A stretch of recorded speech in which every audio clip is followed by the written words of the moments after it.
दिला देने वाली कहानी शुरू होती है 12 अक्टूबर 1972 को।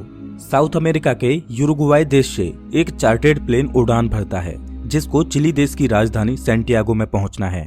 इस प्लेन में बैठे हैं रग्बी प्लेयर्स और उनका मैच देखने जा रहे हैं उनके फैमिली मेंबर्स, उनके रिलेटिव्स और उनके यार दोस्त। इस प्लेन में टोटल 45 पैसेंजर्स हैं जिनमें 9 क्रू मेंबर्स हैं। ये फ्लाइट 3 घंटों में अपनी डेस्टिनेशन पर पहुंच जाएगी, लेकिन रास्ते में इसको एंडीज की पर्वतमालाओं को पार करना होगा। लेकिन दुर्भाग्य से आगे चलकर मौसम खराब मिलता है। इस वजह से इस फ्लाइट को रास्ते में ही अर्जेंटीना के मेंडोजा शहर में लैंड कराया जाता है। ये फ्लाइट रात भर वहीं रुकती है और अगले दिन यानी 13 अक्टूबर को उड़ान भरने के लिए तैयार होती है।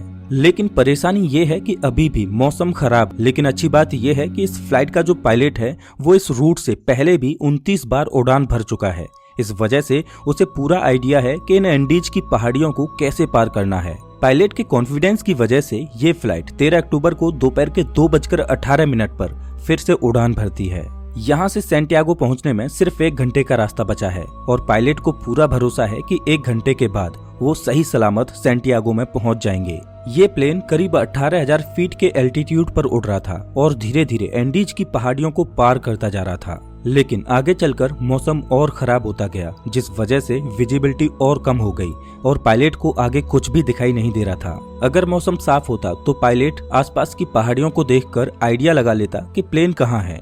लेकिन इस समय तो पायलट केवल प्लेन के इंस्ट्रूमेंट्स पर ही निर्भर है।